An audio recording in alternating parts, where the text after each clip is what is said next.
Kalian penasaran nggak bagaimana cara perusahaan mencatat investasi sahamnya di perusahaan lain? Jika kalian terbiasa mendengar bahwa suatu perusahaan itu tempatnya berinvestasi bagi kalangan publik dengan cara penerbitan saham, ternyata si perusahaan ini itu bisa berinvestasi ke perusahaan lain. Nah, untuk menjawab pertanyaan itu, kalian harus paham dulu bahwa ada 3 metode dalam pencatatan tersebut, yaitu dengan metode nilai wajar, ekuitas, dan konsolidasi. Nah, untuk menjawab pertanyaan-pertanyaan itu tadi, bisa terjawab semua di video podcast berikut ini. Jadi perhatikan dan simak baik-baik ya. Selamat menonton. Halo semuanya, selamat datang di podcast BEP, Bedah Ekonomi Perusahaan. Tak kenal sama kata sayang, jadi kenalin dulu nih, aku Giva dan ini partnerku Sheila yang akan memandu kalian di podcast ini selama 10 menit ke depan. Nah, seperti yang disebutkan oleh teman kita tadi di awal, kita bakal bahas saham perusahaan nih teman-teman, sesuai dengan nama podcast kita.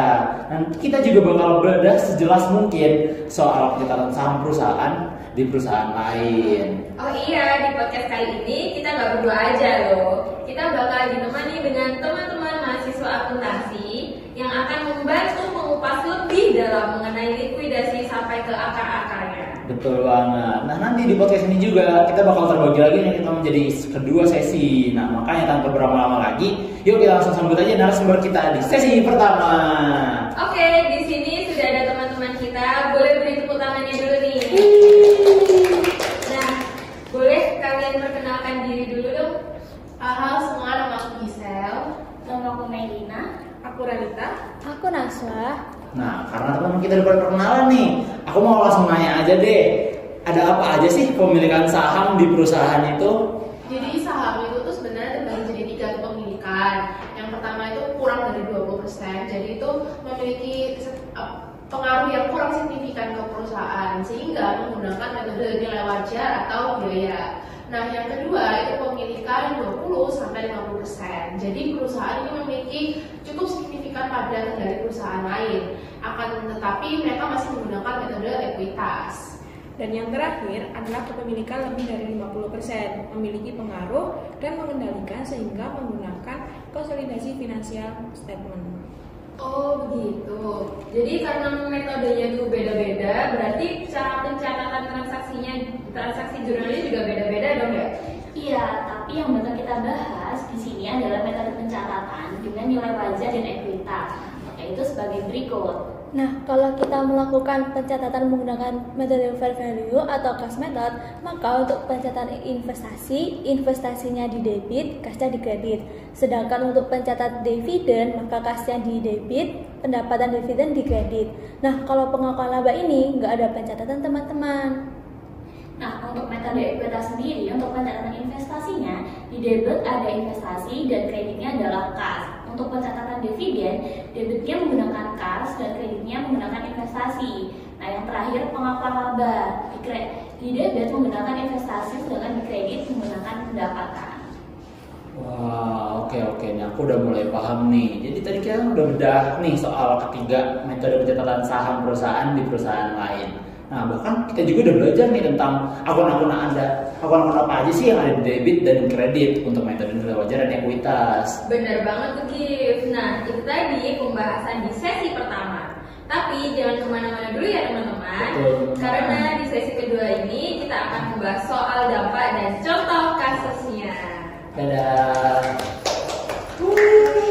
Langsung masuk sesi 2. Oke, halo guys, kembali lagi di podcast DP. Nah, tadi kan kita udah bahas nih soal metode pencatatan. Nah, sekarang kita bakal bahas dampaknya pada laporan keuangan, baik itu laporan laba rugi maupun neraca. Nah, jadi sebelum kita masuk ke materi, kita bakal kenalin dulu nih dari teman-teman narasumber sesi 2 kita. Nah, boleh dong dikenalin dulu. Halo, saya Aditya. Halo, saya Kakak. Halo, saya Alia. Halo, saya Andin. Nah, karena udah pada kenalan nih dari teman sesi 2 kita ini, nah kita langsung masuk aja ke materinya. Jadi ada apa aja sih dampaknya pada laporan keuangan? Nah, untuk neraca sendiri, baik metode laba rugi hingga metode konsolidasi menghasilkan neraca konsolidasi yang sama. Sedangkan pada laba rugi itu dampaknya beda-beda pada setiap metode pencatatan, dimulai dari metode biaya, pendapatan yang diakui pada metode biaya cost method, yaitu kepemilikan saham kurang dari 20% adalah pendapatan dari dividen yang diterima. Nah, kemudian untuk pendapatan yang diakui pada metode ekuitas itu merupakan kepemilikan saham yang lebih dari 20-50% dan 50% ke atas. Nah, laba yang didapat ini akan menaikkan aktiva bersih dan retained earning. Oh, jadi begitu dampak yang terjadi pada laporan keuangan. Oke, jadi karena aku udah mulai paham nih ya. Dan Sheila juga mungkin udah paham ya. Kita sudah paham ya. Oke, jadi karena kita udah bahas nih mengenai dampaknya, sekarang kita bakal lanjut ke studi kasusnya deh.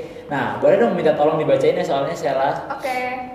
Jadi soalnya yaitu PT ABC memperoleh 20% dari 30.000 lembar saham yang beredar di Vokasi Corporation seharga $30 per lembar saham pada tanggal 1 Oktober dan sama dengan nilai buku dan nilai wajar aktiva bersih Vokasi Corporation untuk tahun tersebut adalah $60.000 dan dividen sebesar $18.000 telah dibayar pada tanggal 1 November. Jadi, gimana ya untuk pencatatan jurnal transaksinya? Karena di sini PT ABC memiliki 20% dari kepemilikan saham, maka menggunakan metode ekuitas. Akan tetapi di sini akan diberikan contoh dengan pencatatan dengan metode biaya dan metode ekuitas. Adapun pencatatan sahamnya adalah sebagai berikut, yaitu yang pertama adalah pencatatan metode biaya, yaitu pada saat pembelian saham tanggal 1 Oktober, yaitu 20% dari 30.000 senilai 6.000 dikali harga per lembar saham, yaitu $30. Maka jurnalnya adalah di debit investment in Vokasi Corporation bertambah di aset senilai 180.000 dan di kredit cash yaitu senilai 180.000.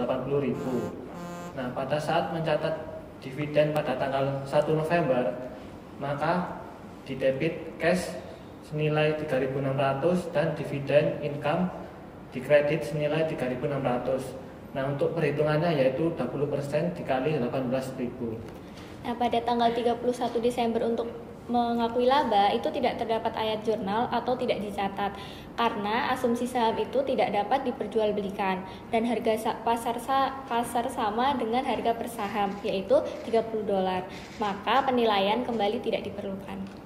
Oke, selanjutnya jika menggunakan metode ekuitas pada saat pencatatan dividen dan mengakui laba. Pencatatan saham sebagai berikut. Untuk saat mencatat dividen tanggal 1 November, jurnalnya yaitu debit cash sebesar 3.600 dan kreditnya yaitu investment in Vokasi Corporation 3.600. Untuk perhitungannya yaitu 20% dikali 18.000. Saat mengakui laba pada tanggal 31 Desember, jurnalnya yaitu debit yaitu investment in Vokasi 6.000, kreditnya yaitu income in Vokasi Corporation 6.000. Untuk perhitungannya yaitu 60.000 dikali setengah tahun dikali 20%. Nah, itu tadi teman-teman pembahasan dari podcast BEP di episode kali ini. Semoga penjelasan ini bisa memberikan gambaran yang jelas tentang bagaimana sih pencatatan saham perusahaan dan bermanfaat untuk teman-teman yang lagi belajar atau memang tertarik di dunia bisnis. Nah, terima kasih ya yang sudah menyimak sampai akhir. Nah, jadi mohon maaf ya apabila tadi ada kesalahan maupun kekurangan dari kelompok kami. Nah, oke. Jangan lupa like, komen, dan subscribe untuk konten edukasi menariknya lainnya. Sampai jumpa di episode berikutnya. Bye-bye.